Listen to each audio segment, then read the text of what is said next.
Hello students, नमस्कार। Sunrise education में आप सभी का हार्दिक स्वागत है। और हम वही टॉपिक आगे बढ़ाते हैं जिसमें हम स्टडी कर रहे थे अम्ल, क्षार व लवण। अम्ल, क्षार व लवण। तो देख, इसमें पहले हमने इसका जो है, इसमें एक और था टॉपिक पीएच मापक्रम। पीएच मापक्रम। तो हमने पीएच मापक्रम की पूरी स्टडी कर ली थी। और इसके बाद चलते हैं हम अम्ल। अम्ल यानी कि अंग्रेजी में इनको एसिड कहते हैं। तो देखिए इनकी परिभाषा। तो पहले बात तो ये जो अम्ल क्षार की जो परिकल्पना है, तो ये आरेनियस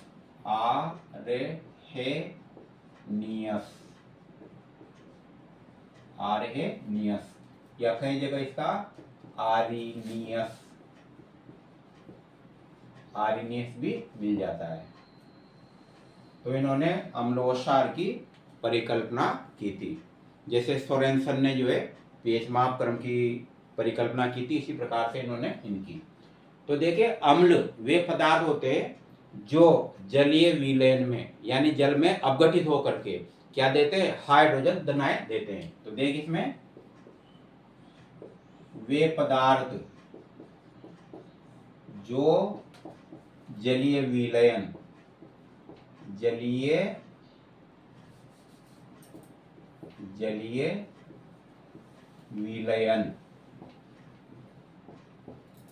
में अपघटित होकर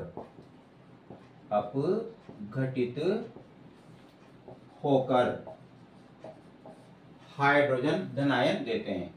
यानी ये हाइड्रोजन है, ये धनायन। जैसे जो लिखे ना हाइड्रोजन, तो इस टाइप इसका शॉर्ट में प्रतीक रूप में हाइड्रोजन धनायन। तो हाइड्रोजन धनायन देते हैं। क्या कहलाते हैं? अम्ल कहलाते हैं। तो एक बार फिर देखिए, वे पदार्थ जो जल में अपघटित होकर या जलीय विलयन में अपघटित होकर क्या देते हैं, हाइड्रोजन धनायन देते हैं। क्या कहलाते हैं? अम्ल कहलाते हैं। तो देख, इसमें जैसे कि HCl, ये HCl यानी कि हाइड्रोक्लोरिक अम्ल, ये जब अपघटित होगा तो यहाँ पर बनेंगे हाइड्रोजन धनायन और प्लस क्लोराइड ऋणायन। इस प्रकार से देखिए, तो ये हाइड्रोजन धनायन दिए। कोई सा भी अम्ल ले लीजिए आप, तो उसमें सबसे ज्यादा जो है ना, तो जो हाइड्रोजन धनायन। तो ये पहला उदाहरण। दूसरा देखिए HNO3। तो ये इसका जब अपघटन होगा तो वही हाइड्रोजन अलग हो जाएगा, ये धनायन, और प्लस NO3 माइनस ऋणायन। ये नाइट्रेट होता है। इसे प्रतीकों में याद रखें। तो पहले बताया था मैंने, ये नाइट्राइड है, नाइट्राइड। ये NO2 और NO3, इनकी जो संयोजकता होती है, तो जैसे कि इसकी जो है ना 3 माइनस की, इसकी माइनस की 1, इसकी भी माइनस की 1, ये तो है नाइट्राइड। देखिए इसका देखिए नाम नाइट्राइड है, जबकि नाइट्राइट है नाइट्राइट। और ये जो है क्या है, नाइट्रेट।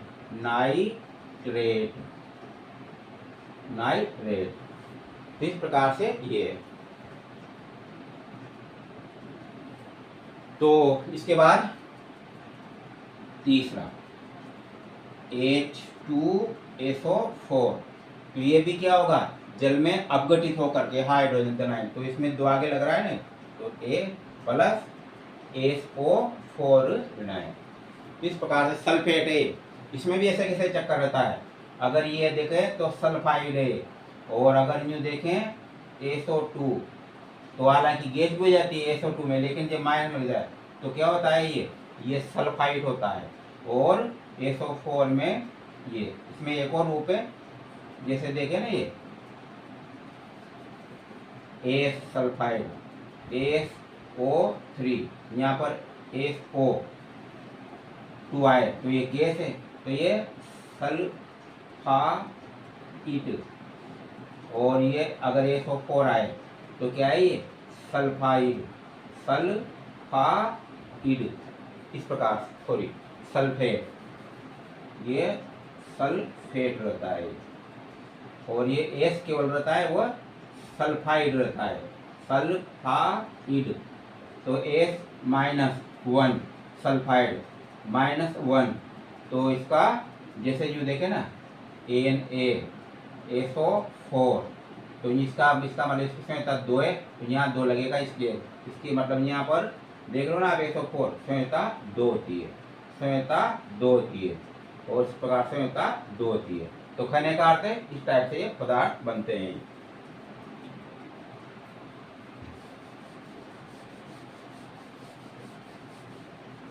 संयोजकता 2 प्रकार की होती है, इसी से सूत्र बनते हैं ये ज्यादातर। मतलब जब संयोजकता होती है तो क्या है, मतलब ऋणात्मक मूलकों की संयोजकता और धनात्मक मूलकों की संयुक्ता। जैसे कि उदाहरण के रूप में जैसे देखें सोडियम, इसकी संयोजकता प्लस की 1 होती है, और सल्फेट -2, इसकी संयोजकता 2 होती है। जब सूत्र बनता है तो यानी ये 2 इसके पीछे लगेगा और ये 1 इसके पीछे, तो यहाँ बनेगा Na2SO4, तो इसकी संयोजकता है 2, तो इसके यहाँ पर लग जाती है, इसकी 1 है तो ये 1 ही होता है। जैसे उदाहरण के रूप में लो एल्यूमिनियम, और एल्यूमिनियम का कोई ले लो CO3, ये कार्बोनेट होता है, इसकी संयोजकता 2 होती है और इसकी 3 होती है। एल्यूमिनियम की 3 होती है संयोजकता, और इसकी कार्बोनेट की 2 होती है। अगर इनका जैसे सूत्र बनेगा तो ये Al, यानी 2 यहाँ पर आएगा तो Al, फिर ये CO3, अब 3 लगेगी संयोजकता तो कोष्टक में CO3, इस प्रकार से। तो ये हो गया एल्यूमिनियम कार्बोनेट, इस प्रकार से ये सूत्र बनते हैं। तो ये हम स्टडी कर रहे हैं अम्लों में। तो अम्ल जो है जलीय विलयन में अपघटित होकर के क्या देते हैं, हाइड्रोजन धन आयन देते हैं, इस प्रकार से अम्ल। दूसरा, अम्ल स्वाद में क्या रहते हैं, खट्टे रहते हैं, याद रखिए अम्ल स्वाद में क्या रहते हैं, खट्टे।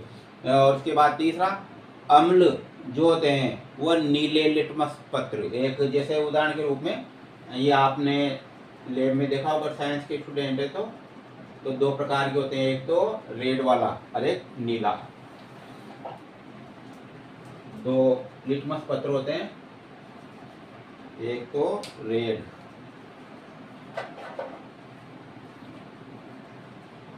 जैसे लाल रंग का लिटमस पत्र होता है एक तो, और एक होता है नीले रंग का, एक नीले रंग का, एक छोटी सी पट्टी होती है, इनको लिटमस पत्र कहा जाता है। अब जैसे उदाहरण के रूप में इसमें HCl भरा हुआ है, अब जो ये पत्र जो देख रहे हो ना आप ये जैसे, तो अम्ल नीले लिटमस को क्या कर देते हैं, लाल कर देते हैं। तो ये नीला लिटमस पत्र जो है इस अम्ल के संपर्क में लाए, चाहे प्रगनली में यहाँ तक भरा हुआ है अम्ल यहाँ तक, लेकिन जो है इसमें इसको न्यू रखेंगे, पास में लाएंगे, तो इसका जो नीला रंग है वो क्या हो जाएगा, रेड हो जाएगा ये। तो इस प्रकार से नीला जो लिटमस पत्र होता है उसको क्या कर देते हैं, ये लाल कर देते हैं अम्ल। तो एक बार देखें, जलीय विलयन में हाइड्रोजन धन आयन देते हैं, अम्ल स्वाद में क्या होते हैं, खट्टे होते हैं, और ये नीले लिटमस पत्र को क्या कर देते हैं, लाल कर देते हैं। और एक और देखें, प्रत्येक कोई सा भी अम्ल हो उसमें हाइड्रोजन क्या होती है, निश्चित रहती है, हाइड्रोजन निश्चित रूप से पाई जाती है। और साथ में अब देखिए अम्ल जो है, अम्लों की पहचाने भी, अम्ल क्षार से क्रिया करके, यानी क्षारकों से क्रिया करके हमेशा क्या बनाते हैं, लवण और जल बनाते हैं, लवण और जल बनाते हैं। तो देखिए एक बार फिर देखना, अम्ल क्षारीय पदार्थों से क्रिया करके लवण और जल बनाते हैं। तो देखिए जैसे कि अम्ल HCl प्लस सारे पदार्थ में ले लो NaOH, कास्टिक सोडा, तो ये यहाँ बनेगा Na क्या करेगा Cl से, तो NaCl मैंने पहले बताया था हमेशा प्लस का आगे आता है माइनस का पीछे। कोई भी जो सूत्र देखो बेटा, ये रासायनिक पदार्थ का सूत्र, उसमें पीछे की तरफ माइनस, आगे की तरफ प्लस रहता है। चाहे अपन जैसे क्रिया आगे लिख देते हैं, मान लो इसको NaOH प्लस ACl, जब भी वही रहेगा ये Na क्रिया करेगा किससे, Cl से, क्योंकि ये प्लस का है ये माइनस का है और ये दोनों परस्पर जुड़ी जाएंगे, जो जल बनेगा। तो इस प्रकार से यहाँ पर NaCl बना और H और H और एक O, तो प्लस H कितने 2 और O कितना है 1, तो इस प्रकार से तो ये क्या बना, सोडियम क्लोराइड का क्या है ये लवण है ये, और वो जल है। इस प्रकार से ये तो तीनों अम्लों की तीनों क्षारकों के साथ क्रिया देख सकते हैं हम। जैसे आप लेते हैं अम्ल HNO3 प्लस क्षार लेते हैं दूसरा KOH यानी पोटेशियम हाइड्रोक्साइड, तो यहाँ पर क्रिया होगी वही K क्रिया करेगा NO3 से, तो KNO3 प्लस ये परस्पर जुड़ जाएंगे जल, तो यहाँ होगा H2O। इस प्रकार से ये। अब इसके बाद देखते हैं तीसरा, तो ऐसा भी हम ले लो H2SO4 H2SO यानी सल्फ्यूरिक अम्ल प्लस, किससे भी क्रिया कराओ तो इन दोनों में से सात ज्यादातर दो प्रकार के होते हैं, हालांकि और भी होते हैं NH4OH भी होता है और एक होता है CaOH2 भी होता है, ये भी सारे पदार्थ हैं। ये अमोनियम हाइड्रोक्साइड, तो इसी को ले लेते हैं, देखते हैं NH4OH, तो यहाँ देखिए क्रिया करेगा कौन NH4 किससे, इससे SO4 से, तो NH4SO4 प्लस क्या शेष रहा ये OH इसके साथ जुड़ेगा, क्योंकि हाइड्रोजन और जो ये ऑक्सीजन प्लस पर क्रिया करते हैं तो क्या बनाते हैं, जल बनाते हैं, तो यहाँ पर H2O, तो ये तो आगे समझ में H2O बन गया, लेकिन क्या ये जो होती है ना इनको संतुलित करना आवश्यक होता है समीकरणों को। तो देखते हैं यहाँ पर NH4 एक है, NH4 और SO4 भी एक है, लेकिन यहाँ देख रहे हो H दो है, यहाँ भी H दो है, लेकिन यहाँ और OH भी है, इसलिए इसको क्या करना पड़ेगा दो, इसको दो आगे करते हैं चार हो गए, तो इन H को भी चार करना पड़ेगा, इसके लिए क्या करेंगे आगे दो लगाना पड़ेगा, तो NH4 भी दोगे और OH भी दोगे, देख लो काउंट करके दो हाइड्रोजन और ये आगे लग रही है ना पीछे वाले की मानी जाती है, तो इस प्रकार से जो है दो हाइड्रोजन तो चार हो गए और O कितने दो है, एक तो ये रहा दो आगे लग गया ना, तो ये O भी दो है, तो यहाँ पर आगे लग रहा है तो दो हो गए। और अब देखते हैं NH4 दो हो गया, तो NH4 को भी दो करना जरूरी है, और वैसे भी SO4 सल्फेट की संयोजकता कितनी होती है दो, तो इसके पीछे लगेगी निश्चित रूप से ये दो, तो वास्तव में इसका सूत्र होगा। तो इस प्रकार से ये जो है अम्ल सारे पदार्थों से क्रिया करके और क्या बनाते हैं, लवण और जल बनाते हैं। और इसके बाद देखते हैं हम टॉपिक तो काफी बड़ा होता है और भी क्रिया, लेकिन आपके सिलेबस के अनुसार आपकी जो मेन है ना उसके समझने के हिसाब से ये। तो आगे हम देखते हैं कि जो अम्ल है वो दो प्रकार के होते हैं, एक तो प्रबल अम्ल और एक दुर्बल अम्ल। अम्लों के प्रकार, तो अम्ल दो प्रकार के होते हैं, मैंने इनका उपयोग में से जो है ना क्वेश्चन आ जाते हैं ये। तो देखिए प्रबल अम्ल, दूसरे दुर्बल अम्ल, दुर्बल अम्ल।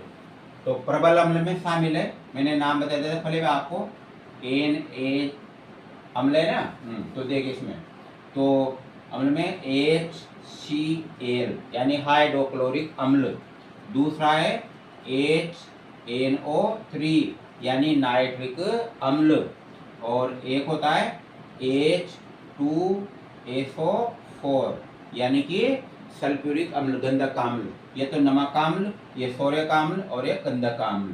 तो इस प्रकार से अगर और भी चले तो ज्यादातर तो बोलचाल में आते हैं, लेकिन HI भी होता है, हाइड्रो आयोडाइड, हाइड्रोआइड जैसे ना हाइड्रोक्लोराइड, उसी प्रकार से हाइड्रो आयोडाइड, और एक होता है HBr हाइड्रोब्रोमाइड। तो ये क्या है, ये प्रबल अम्लों की श्रेणी में आते हैं ये, मतलब प्रबल इनमें जो होती है ना क्षमता बहुत ज्यादा रहती है, दुर्बल अम्ल सामान्यतः कम क्रियाशील। तो इसमें देखते हैं दुर्बल अम्लों में, तो एक आता है H3COOH, एसिटिक अम्ल होता है, याद रखना क्या होता है, एसिटिक अम्ल। दूसरा होता है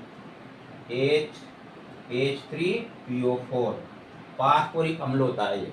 H3PO4 क्या होता है ये, फास्फोरिक अम्ल। और एक होता है acetic acid, sorry formic acid, तो HCOOH, ये फार्मिक एसिड होता है। याद रखना तीनों जो है ना ये क्या है, दुर्बल अम्ल की श्रेणी में आते हैं। और जैसे इधर बना था वैसे इधर भी बन जाएगा फिर ये।